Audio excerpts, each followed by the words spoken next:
Olá, olá, olá, olá. Aqui é a professora Márcia. Vamos falar de história. O tema de hoje é a continuação da nossa aula, que é falando sobre o Império Árabe. Nós vamos conhecer algumas informações desse grandioso império da história humana, ok? Vamos lá? Então, primeiro, vamos falar sobre a origem do Império Árabe.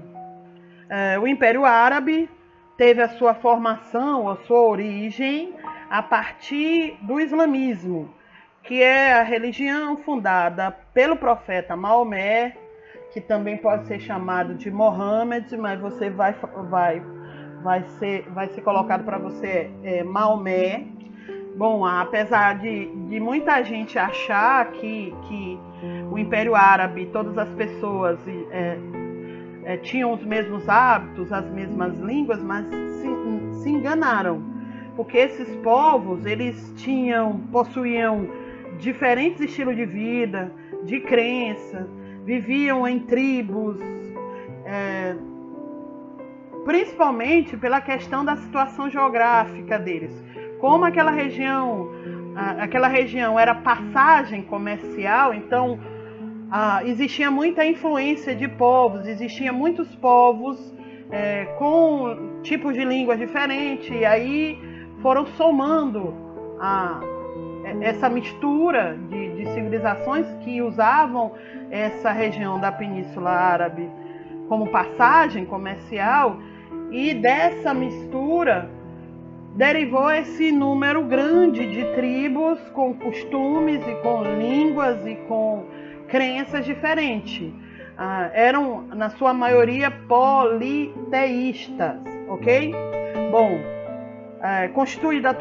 essa região é constituída atualmente pelos países como a Arábia Saudita, Emirados Árabes, Catar, né, entre outras. Bom, segundo a tradição, essas pessoas que viviam nessa região eram descendentes diretos de Sem. Sem é um dos filhos de Noé. Vocês lembram? Um dos filhos de Noé. Devido a essa posição geográfica, né, de passagem, você vai encontrar nessa região a sua principal atividade era os beduínos. Era um comércio que ia de tribo a tribo, de povoado a povoado, de oásis a oásis, vendendo seus produtos. Esses beduínos, eles eram nômades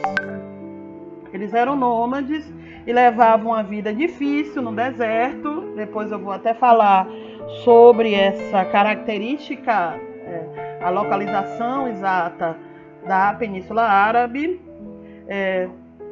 Eles utilizavam como meio de transporte e até de transporte de atividade comercial, de venda, alimentação e vestuário, os camelos. E quando você pensa naquela região árabe, a primeira coisa que vem é deserto e camelo, pois o camelo é tipo o que é o boi pra gente. A gente usa todo ele. No caso, o camelo também era utilizado da mesma forma para os árabes. Era usado para alimentação, para a venda, né, comercial, era usado para vestuário e a própria venda do animal vivo, ok? Então, com suas caravanas, que é o conjunto de grupos de pessoas que iam de tribo a outra, eram chamados de caravanas, eles comercializavam e influenciavam uns aos outros. Por isso que eu falei anteriormente da questão de se ter uma variedade enorme de tribos, de povos dentro da região árabe. Não existe um povo único, não existe uma língua única, principalmente causado por essa situação comercial, de passagem comercial, ok? Então vamos falar sobre a posição geográfica da Península Árabe, que, se você observar, parece muito mais uma fortaleza do que um país, vamos dizer assim, uma região. Vou explicar por quê. A Arábia é uma península que ela fica entre o nordeste da África e a Ásia. Ela faz fronteira ao sul com o Mar Arábico, ao leste e ao oeste existem cadeias de montanhas que dificultavam a invasão de outros povos, e ao norte, que é o símbolo dessa região, né, que mais a gente conhece aqui, é o deserto. E lembra o que é oásis? Oásis é uma região onde existe água e ao redor desenvolve agricultura e pouca pecuária e cresce-se cidades, né, em torno dessas regiões. Bom, a principal cidade da Península Árabe era Meca. Meca, para os árabes, tem duas importância. A primeira é o nascimento do seu profeta maior, que no caso é Maomé. E a segunda é que lá Deus desceu. Eu explico. Esse quadrado preto que vocês estão vendo fica no centro de um templo chamado Kaaba. Nesse lugar existe um meteorito. Esse meteorito, que é uma pedra negra, eles consideram que a caída desse meteorito nessa região, no caso Meca, simbolizava o local exato que deveria ser a sede do império e que deveria nascer, por exemplo, um profeta, que no caso foi Mohammed ou Maomé.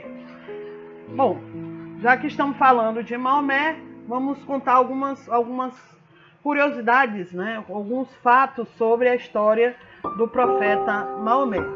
Primeiro, sobre seu nascimento. O profeta Maomé, ele foi órfão, nasceu órfão no dia 29 de agosto de 570. Seu pai morreu pouco antes do seu nascimento. Com a idade de 6 anos, Maomé perdeu sua mãe, que era chamada de Amina.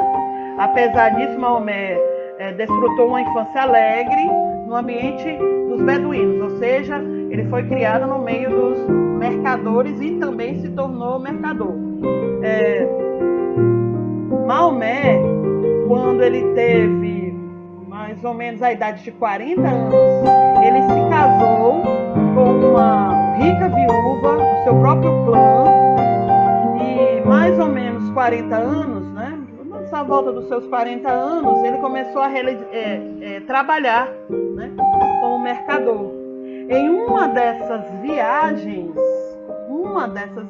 ele teria tido visões, que aí tem até essa imagem aí do lado, que mostra o encontro de Maomé, Mohammed, com o anjo Gabriel. O anjo Gabriel comunicou a vontade de Alá, que para os árabes é a mesma coisa de Deus, e de acordo com as visões, Maomé seria o profetizador da palavra de Alá, e ele deveria consolidar o monoteísmo na Península Arábica, ou seja, ele deveria organizar uma religião onde só deveria adorar um só Deus, que no caso seria Alá. Bom, lembra que eu falei para vocês que aquela região era uma região plural, né? Ela tinha várias tribos, várias línguas e várias crenças, devido a ser uma região de passagem comercial. Ou seja, Maomé tinha uma missão de unificar essas tribos. A questão é que essa unificação passava pela religiosidade. E é lógico, iria prejudicar aqueles comerciantes que comercializavam com beduínos politeístas. Quando Maomé começou a implantar, ter seguidores e implantar o monoteísmo, muitos comerciantes começaram a se posicionar contra a religião de Maomé, contra Maomé, e começou a perseguir. Com isso, essas pessoas começaram a usar a violência para tentar acabar com essa ideia de Maomé. Bom, por causa dessa perseguição, Maomé, em 622, ele promoveu uma fuga de Meca para uma região chamada de Labrede, que mais tarde ela seria Medina, que hoje seria Medina, cerca de mais ou menos 350 quilômetros ao norte de Meca. Esse episódio da fuga de Maomé e dos seus seguidores para Yadreb é chamado de Égira. Em Labrede, quando ele está lá em Labrede com seus seguidores, ele começa a receber mais adesões e Maomé começa a implantar um movimento chamado de jihad.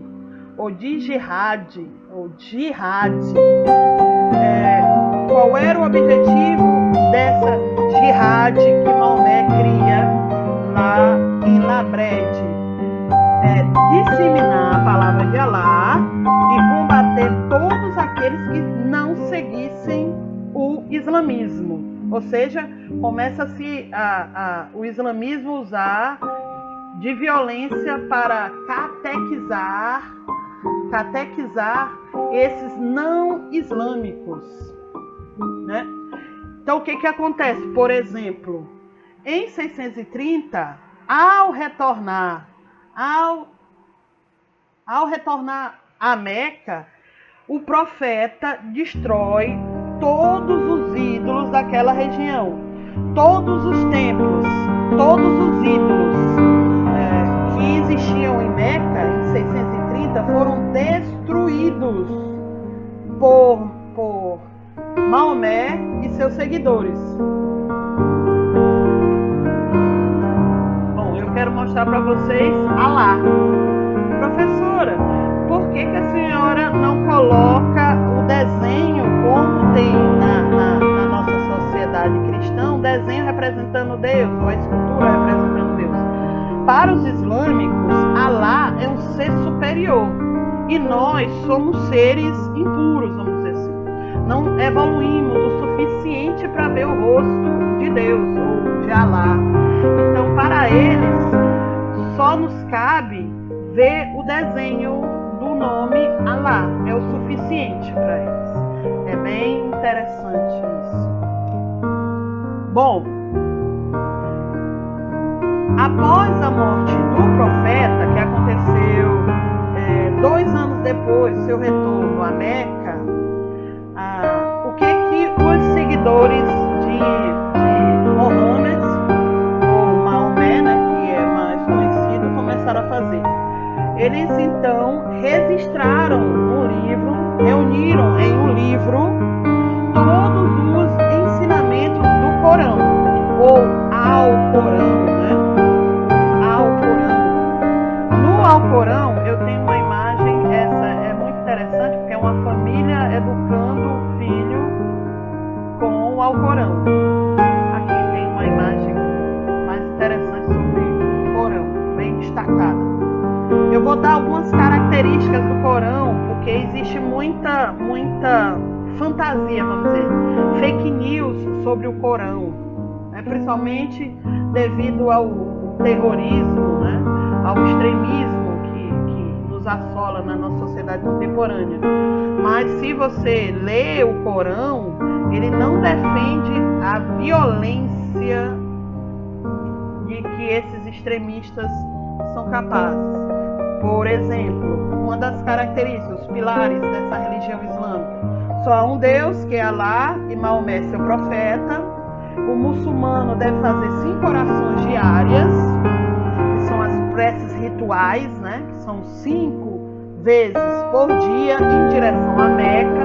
Eu já expliquei as 2 importâncias de Meca. Todo muçulmano deve ir a Meca ao menos uma vez na vida. Isso é interessante. Depois até mas eu posso mostrar aqui. Isso, ó. Vocês deem um destaque bem em torno da Pedra Negra. Esses pontinhos brancos aí são pessoas. Esse templo é enorme.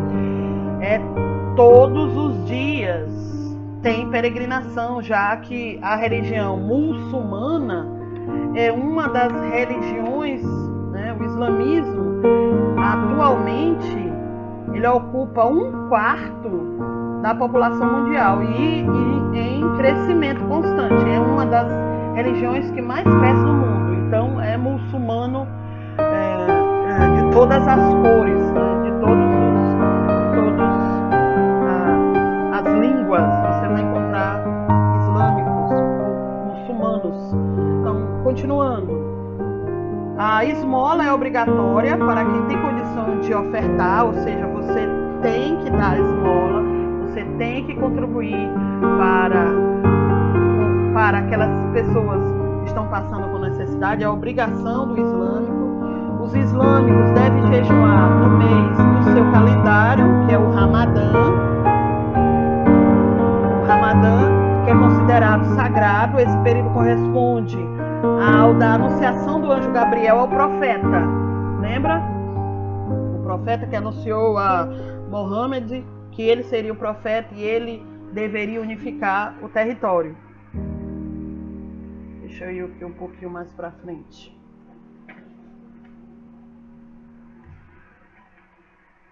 Esse é o Alcorão que eu tinha falado, o Corão, né? Alcorão ou Corão. É uma prática. Isso aqui é uma mesquita. Aqui em Teresina você encontra já mesquitas muçulmanas. Uma coisa interessante também sobre as mesquitas é a beleza, é lógico, né? E a questão da situação feminina. Os homens são responsáveis, vamos dizer assim, responsáveis pela adoração. Então, nas mesquitas, as mulheres não participam dentro dos templos, né? É praticado pelos homens. As mulheres podem orar a Alá de casa. Os homens usam, na sua maioria, os templos. É chamado de mesquita. Bom, isso aí é uma representação da jihad que eu tinha falado para vocês. Hoje em dia, a jihad é utilizada, infelizmente, com atos terroristas. Isso vale lá para o ataque americano, né? A primeira jihad também teve ações violentas, que eu já tinha falado para vocês. Agora eu vou falar sobre essa disputa aí, que são os sunitas do lado esquerdo e xiitas do lado direito. Bom, 30 anos após a morte de Maomé, que é o mesmo Mohammed, a comunidade islâmica ela entrou numa guerra civil que deu origem a dois grupos, que são os sunitas e xiitas. Os sunitas, eles baseiam a sua religião no Alcorão e na Suna, enquanto que os xiitas acreditam apenas no Alcorão. Então, esses dois grupos começam a disputar, até hoje, o controle das regiões árabes, todos tendo uma característica que é a descendência, né? E descendência de Mohammed, a descendência direta de Sem. Então eles começam essa disputa pelo controle, e isso aconteceu depois da morte de Maomé. O império entra em crise, e essa crise perdura até hoje. Uma coisa também interessante é que existia um período em que o império, e vocês já estudaram isso, que o império árabe começou a se espalhar, né? A se expandir. E uma dessas regiões, que é até chamada de joia do Islã, é a Espanha, que é chamada de Al-Andalus, né? Quando os muçulmanos eles chegaram à Península Ibérica, lá por volta de 711, não pouparam esforços, tempo ou dinheiro. Eles importaram livros de Bagdá e recrutaram sábios, oferecendo incentivos em decorrência. Eles começaram, por exemplo, a chamar sábios, poetas, filósofos, historiadores, músicos, e começaram a emigrar para aquela região de Andaluz, né? E começaram a trazer uma infraestrutura própria para aquela região. Porém, né, houve uma disputa muito forte, uma guerra muito forte pelo controle daquela Espanha muçulmana. Essa disputa pelaquela região era chamada de Guerra de Reconquista. Foi quando os espanhóis saíram para lutar contra os muçulmanos, né, pela independência do território. Os muçulmanos não conseguiram ocupar a região da montanhosa da Astúria, onde resistiram muitos cristãos refugiados. Aí surgiu a Pelágio, que se pôs à frente dos refugiados, iniciando imediatamente o movimento para reconquistar o território perdido. Somente essa guerra durou muito tempo. Somente em 1492 os cristãos, né, os espanhóis nativos, expulsaram definitivamente os muçulmanos da Espanha. Mas você, nessa região da Andaluz, você ainda encontra vestígios da dominação árabe, como prédios, que ainda tem uma estrutura, já que quando eles começaram o processo de ocupação naquela região, eles levaram infraestrutura, levaram arquitetos, levaram vários membros da sociedade, como poetas, por exemplo, sábios. Incentivou a vinda de pessoas para habitar naquela região. Então você ainda encontra vestígios da dominação árabe naquela região. Vou fechar esse nosso bate-papo novamente e principalmente pedindo que quando você for estudar a história do Império Árabe, não estude com os preconceitos que infelizmente nós estamos vendo através das fake news. Existe muita guerra, é lógico, em muitos países no mundo existem muitas guerras civis naquela região. Existem disputas políticas e econômicas, mas isso é uma minoria de pessoas que praticam isso e que infelizmente tem vítima a população, né? E também leva ao mundo uma ideia distorcida do que seriam essas pessoas, que infelizmente nós estamos adquirindo um preconceito dessas pessoas de origem árabe. Então o conselho que eu dou para vocês é estudar mais a cultura, ver onde existe essas fake news, descobrir vamos dizer assim, a verdade sobre essa região, essa população.